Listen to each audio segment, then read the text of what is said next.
بسم اللہ الرحمن الرحیم۔ شب برات کی نماز کتنی رکعت پڑھیں اور نیت کیسے کریں؟ ناظرین، اکثر لوگ اس مبارک رات میں نماز پڑھتے تو ہیں، لیکن ان سے چند ایسی غلطیاں سرزد ہوتی ہیں جن کی اصلاح انتہائی ضروری ہے۔ آج کی اس تفصیلی گفتگو میں ہم ان تمام پہلوؤں کا نہایت گہرائی سے احاطہ کریں گے کہ شب برات کے نوافل کی نیت کیسے کریں گے۔ کیا ان میں کوئی خاص صورت پڑھنا لازم ہے؟ کیا ان میں کوئی اور صورت پڑھ سکتے ہیں یا نہیں؟ کیا اس مبارک رات کی عبادت کے لیے سونا لازم اور ضروری ہے، یا بغیر سوئے بھی ہم اپنی رات اللہ تبارک و تعالی کی بندگی میں گزار سکتے ہیں؟ شب برات کی نماز کا وقت کب شروع ہوتا ہے اور کب تک رہتا ہے؟ اس کا سب سے افضل وقت کون سا ہے؟ اور اس رات کی کتنی رکعتیں ادا کی جا سکتی ہیں؟ یہ تمام تر باتیں اور باریکیاں میں آپ لوگوں کے ساتھ شیئر کرنے جا رہا ہوں، اس لیے آپ نے اس ویڈیو کو بالکل بھی نظر انداز نہیں کرنا ہے، کیونکہ انشاءاللہ اس سے آپ کو بہت کچھ سیکھنے کو ملے گا اور آپ کی بہت ساری علمی غلط فہمیاں بھی دور ہو جائیں گی۔ یہ رات دراصل بہت ہی فضیلت اور برکت والی رات ہے، جس کے بارے میں ہمیں چاہیے کہ اس کا حق ادا کریں، کیونکہ اس سے اللہ رب العالمین کا قرب حاصل ہوتا ہے، اور خالق کائنات کو اس رات میں اپنے بندے کا گرگرانا بہت زیادہ پسند ہے۔ یاد رکھیے کہ شب برات کا وقت خاص طور پر قبولیت کا وقت ہوتا ہے، جس میں اللہ رب العالمین دعائیں قبول فرماتا ہے۔ اللہ تبارک و تعالی نے قرآن پاک میں بھی ایسی بابرکت راتوں کا تذکرہ فرمایا ہے جہاں بندہ اپنے رب کے بہت قریب ہوتا ہے۔ اللہ تبارک و تعالی کے پیارے بندے راتوں کو اپنے آرام دہ بستروں کو چھوڑ دیتے ہیں تاکہ اپنے خالق کی بندگی کر سکیں۔ اس سے دل کو سکون ملتا ہے، چہرے پر نور پیدا ہوتا ہے، اور انسان کے معاملات زندگی میں برکت آتی ہے۔ جو شخص ایسی راتوں میں اللہ تبارک و تعالی سے جڑنے کا عادی ہو جاتا ہے، اسے کائنات کی ہر شے سے بے نیازی حاصل ہو جاتی ہے، کیونکہ اس کا تعلق کائنات کے مالک سے براہ راست جڑ جاتا ہے۔ اب آئیے بات کرتے ہیں کہ شب برات کی نماز کی نیت کیسے کریں گے۔ در حقیقت نیت دل کے پختہ ارادے کا نام ہے۔ زبان سے الفاظ ادا کر کے نیت کرنا نہ تو نماز کے فرائض میں سے ہے اور نہ ہی واجبات میں سے۔ البتہ اگر کوئی زبان سے الفاظ کہہ لے تو بہتر ہے، لیکن اگر نہ کہے تو کوئی گناہ نہیں ہے، اور ایسا ہرگز نہیں ہے کہ جب تک آپ زبان سے الفاظ ادا نہ کریں تب تک آپ کی نماز یا نیت نہیں ہوگی، بلکہ اصل نیت وہی ہے جو آپ نے دل میں پختہ ارادہ کر لیا کہ میں شب برات کے نفل پڑھ رہا ہوں، اور بس اتنا ہی کافی ہے۔ تاہم اگر آپ الفاظ کہنا چاہیں تو یوں کہہ سکتے ہیں کہ میں نے 4 رکعت نماز نفل شب برات کی نیت کی واسطے اللہ تبارک و تعالی کے منہ میرا کعبہ شریف کی طرف۔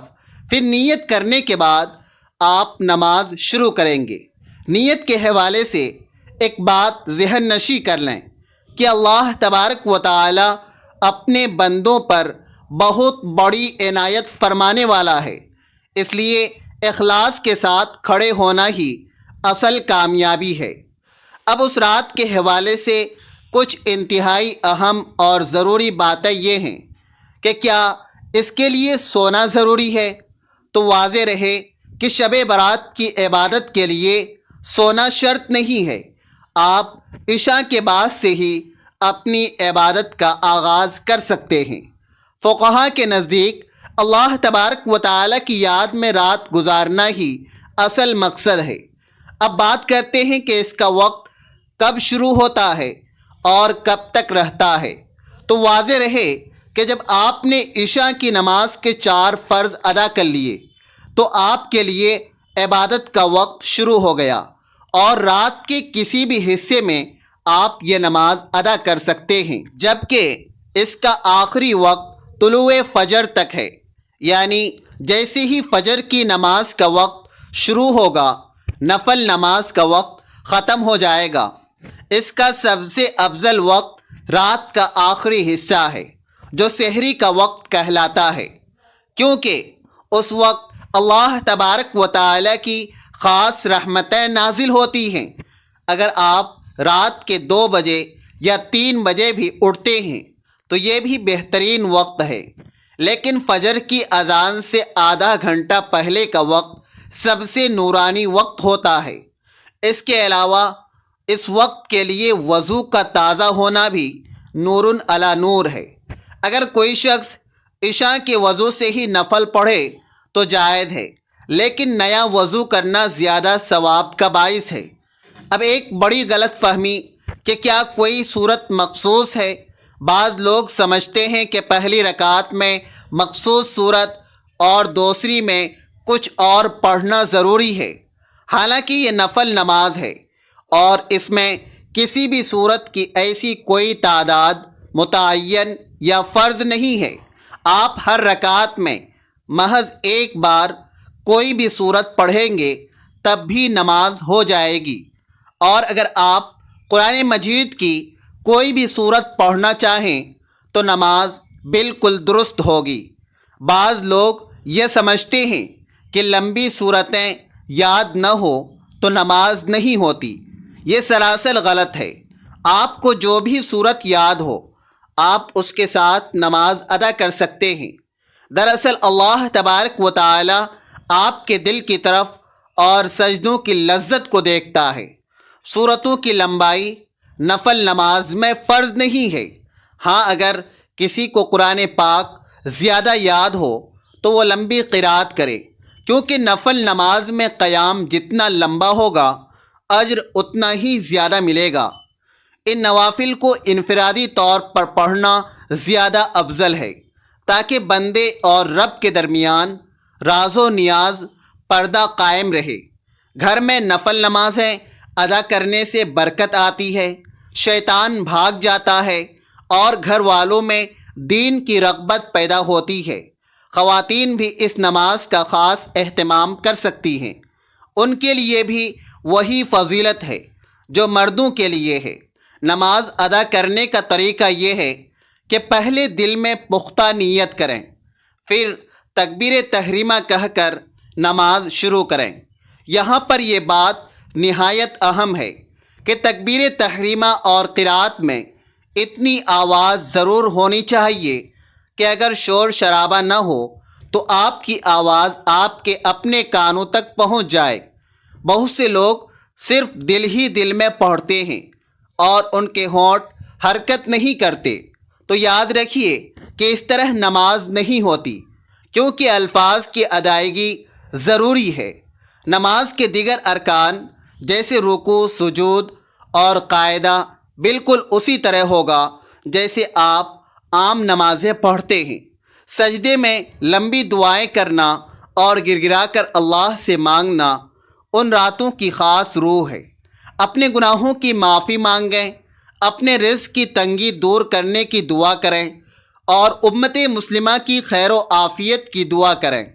آپ اپنی مادری زبان میں بھی اللہ تبارک و تعالی سے باتیں کر سکتے ہیں۔ اللہ تبارک و تعالی تو دلوں کے بھید جانتا ہے، وہ زبان سے زیادہ دل کی آواز سنتا ہے۔ اگر آپ کے پاس وقت ہو تو نماز کے بعد تسبیحات فاطمہ کا ورد کریں اور کثرت سے درود شریف پڑھیں۔ اس سے آپ کی دعا کی قبولیت کے امکانات مزید بڑھ جاتے ہیں۔ اس وقت کی خاموشی انسان کو اپنے نفس کا محاسبہ کرنے کا موقع دیتی ہے۔ دن بھر کی مصروفیت میں انسان اکثر اللہ تبارک و تعالی کو بھول جاتا ہے، لیکن یہ وقت صرف اور صرف اللہ تبارک و تعالی کے لیے مخصوص ہوتا ہے۔ علماء کرام فرماتے ہیں کہ ایسی راتوں کی عبادت سے انسان کی دعا میں وہ طاقت پیدا ہوتی ہے جو تقدیر بدلنے کی صلاحیت رکھتی ہے۔ اگر آپ کسی بڑی پریشانی میں مبتلا ہیں یا کوئی ایسی حاجت ہے جو پوری نہیں ہو رہی ہے تو اللہ تبارک و تعالی کے سامنے رو کر مانگیں، کیونکہ سحری کی پکار کبھی خالی نہیں جاتی۔ شب برات کی جو رات ہے، اس رات میں ہم نے عبادت کی کثرت کرنی ہے، قیام کرنا ہے، جس طرح کی حدیث میں آیا ہے کہ قیام کرو، اور قیام یعنی آپ نوافل کی کثرت کریں۔ اگر آپ کی نمازیں قضا ہیں تو آپ اپنی قضا نمازیں ادا کرتے رہیں۔ مقصد اس رات میں قیام کرنا ہے، نوافل پڑھنے ہیں۔ بالکل آپ پڑھیں، جتنی مرضی رکعتیں آپ پڑھنا چاہتے ہیں پڑھ سکتے ہیں۔ پوری رات آپ قیام کریں یا پھر کچھ دیر آپ تلاوت کریں، لیکن جو خاص 4 رکعت نماز میں آپ لوگوں کو بتانے جا رہا ہوں، یہ آپ کی مس نہیں ہونی چاہیے۔ وہ کون سی ہیں؟ وہ 4 رکعت کب پڑھنی ہے اور کس وقت ہم نے ادا کرنی ہے، ان کے پڑھنے کا کیا طریقہ ہے اور اس کی فضیلت کیا ہے، یہ جان کر آپ حیران ہو جائیں گے۔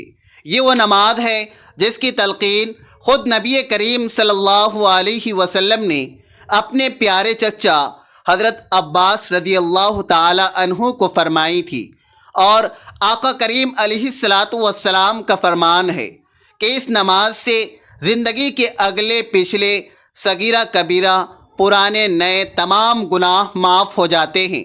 اللہ تبارک و تعالیٰ کو یہ نماز بہت ہی زیادہ محبوب ہے۔ آقا کریم علیہ السلام نے اپنے چچا سے ارشاد فرمایا تھا کہ اے چچا جان، اگر ہو سکے تو یہ نماز روزانہ پڑھیں، ورنہ ہفتے میں 1 بار یا مہینے میں 1 بار یا سال میں 1 بار یا زندگی میں 1 بار ضرور پڑھیں۔ تو یہ رات ہم نے اس خاص عبادت کے ساتھ گزارنی ہے، 15ویں یعنی شب برات کی رات، اور اس رات میں اس عظیم نماز کا اہتمام ضرور کریں، قرآن مجید کی تلاوت کریں اور توبہ و استغفار کا اہتمام کریں۔ اور یہ 4 رکعت آپ نے ضرور پڑھنی ہے۔ وہ کیسے پڑھنی ہے؟ دیکھیں، سب سے پہلے ہم نے نیت کرنی ہے۔ نیت اصل دل کا پختہ ارادہ ہے۔ آپ نے دل ہی میں ارادہ کر لینا ہے کہ 4 رکعت نفل نماز اس طریقے پر پڑھ رہا ہوں جس کی نبی پاک صلی اللہ علیہ وسلم نے تلقین فرمائی ہے۔ یہ آپ کی نیت ہوگی۔ اس کے بعد پڑھنے کا کیا طریقہ ہے؟ سب سے پہلے تکبیر تحریمہ کہہ کر آپ ثنا پڑھیں گے۔ ثنا کمپلیٹ کرنے کے بعد آپ نے تیسرا کلمہ یعنی سبحان اللہ والحمد للہ ولا الہ الا اللہ واللہ اکبر 15 مرتبہ پڑھنا ہے۔ اس کے بعد اعوذ باللہ اور بسم اللہ پڑھ کر سورہ فاتحہ اور کوئی سورت پڑھیں گے۔ پھر رکوع سے پہلے 10 مرتبہ یہی کلمات پڑھیں گے۔ پھر رکوع میں جا کر رکوع کی تسبیح کے بعد 10 مرتبہ، رکوع سے کھڑے ہو کر یعنی قومہ میں 10 مرتبہ، پہلے سجدے میں سجدے کی تسبیح کے بعد 10 مرتبہ، دونوں سجدوں کے درمیان بیٹھ کر یعنی جلسہ میں 10 مرتبہ، اور دوسرے سجدے میں سجدے کی تسبیح کے بعد 10 مرتبہ یہی کلمات پڑھیں گے۔ اس طرح ایک رکعت میں 75 مرتبہ یہ کلمات ہوں گے، اور 4 رکعت میں ان کی تعداد 300 مکمل ہو جائے گی۔ دوسری رکعت میں پھر اسی طرح ثنا کے بعد 15 مرتبہ کے کلمات، پھر قرات اور بقیہ تمام ارکان میں 10 مرتبہ یہ کلمات دہرائیں گے۔ قعدہ میں بیٹھیں گے، تشہد اور دعا پڑھ کر دائیں بائیں سلام پھیر دیں گے۔ تو اس طریقے سے ہم نے یہ 4 رکعت ادا کرنی ہے، اور یہ پڑھنی کب ہے؟ عشاء کے بعد سے لے کر طلوع فجر تک، یعنی فجر کا وقت شروع ہونے سے پہلے تک آپ رات کے کسی بھی حصے میں پڑھ سکتے ہیں، لیکن افضل وقت رات کا آخری حصہ ہے، یعنی جو صبح سحری کا وقت ہوتا ہے، اس میں یہ نماز ادا کرنا سب سے افضل ہے۔ ٹھیک ہے نا؟ یہ مغفرت کی عظیم گھڑی ہے، یہ ہماری مس نہیں ہونی چاہیے۔ اس رات میں اور اس کے بعد جو اللہ سے مانگو اللہ تبارک و تعالی عطا فرماتا ہے، تو یہ مانگنے کی رات ہے۔ اللہ سے اپنے گناہوں کی بخشش مانگیں، مغفرت طلب کریں، اپنے لیے رزق مانگیں، اپنے لیے عافیت طلب کریں، اپنے لیے، اپنے گھر والوں کے لیے۔ تو یہ دعاؤں کا اہتمام بھی آپ نے ساتھ ساتھ کرنا ہے۔ اب یہاں آقا کریم علیہ الصلاۃ والسلام کے اس فرمان کا ذکر کرنا ضروری ہے تاکہ آپ کو اس وقت کی عظمت معلوم ہو جائے۔ آپ صلی اللہ علیہ وسلم نے ارشاد فرمایا کہ رات کے آخری حصے میں اللہ رب العالمین آسمانی دنیا پر اپنی رحمتیں نازل فرماتا ہے، اور اللہ تبارک و تعالی کی طرف سے یہ اعلان عام کیا جاتا ہے کہ ہے کوئی مجھ سے مانگنے والا کہ اپنے گناہوں کی بخشش مانگے اور میں اسے بخش دوں، ہے کوئی مجھ سے رزق کا طالب کہ میں اسے رزق عطا کر دوں، ہے کوئی بیماریوں سے شفا مانگنے والا کہ میں اس کی بیماری دور کر کے اسے تندرستی دے دوں۔ چونکہ یہ وقت قبولیت کا وقت ہوتا ہے، اس لیے ہمیں چاہیے کہ ہم اس سعادت کو حاصل کر سکیں۔ اچھا، اب شب برات ہے کب، یہ بھی میں آپ لوگوں کو بتاتا چلوں کہ تاریخ کون سی ہوگی اور کون سا دن ہوگا، کون سا دن گزرنے کے بعد شب برات کی رات آئے گی۔ دیکھیں، شب برات 2026 میں، اس سال 2026 میں 3 فروری کی تاریخ ہوگی۔ 3 فروری اور ٹیوزڈے یعنی منگل کا دن ہوگا۔ 3 فروری منگل کا دن جیسے ہی مکمل ہوگا، سورج غروب ہوگا، مغرب کے بعد سے لے کر طلوع فجر تک، فجر کی نماز کا وقت شروع ہونے سے پہلے تک، یہ ساری رات جو ہے یہ شب برات کی رات ہے۔ خلاصہ یہ ہے کہ شب برات کی نماز اللہ تبارک و تعالی سے تعلق مضبوط کرنے کا ذریعہ ہے۔ اس میں نیت کے لیے لمبے چوڑے الفاظ ضروری ہیں اور نہیں صورتوں کی کوئی خاص قید ہے، بس سچی طرف اور اخلاص درکار ہے۔ اگر آپ زندگی میں کسی مشکل اور پریشانی کا شکار ہیں، کوئی دعا قبول نہیں ہو رہی ہے، تو اس رات اٹھنا شروع کر دیں، آپ کی زندگی بدل جائے گی۔ اللہ تبارک و تعالی ہمیں اس عظیم عبادت کی توفیق عطا فرمائے اور ہمارے سجدوں کو اپنی بارگاہ میں قبول و منظور فرمائے۔ امید ہے کہ آپ کو یہ تمام باتیں سمجھ آ گئی ہوں گی، اور اللہ تبارک و تعالی ہم سب کو دین کی صحیح سمجھ اور عمل کی توفیق عطا فرمائے۔ اگر آپ کو اس معلومات سے کچھ نیا سیکھنے کو ملا ہے تو اس پیغام کو دوسروں تک ضرور پہنچائیں، اور کمنٹ باکس میں اللہ تبارک و تعالی کے 99 ناموں میں سے کوئی ایک نام ضرور ٹائپ کریں۔ اللہ حافظ۔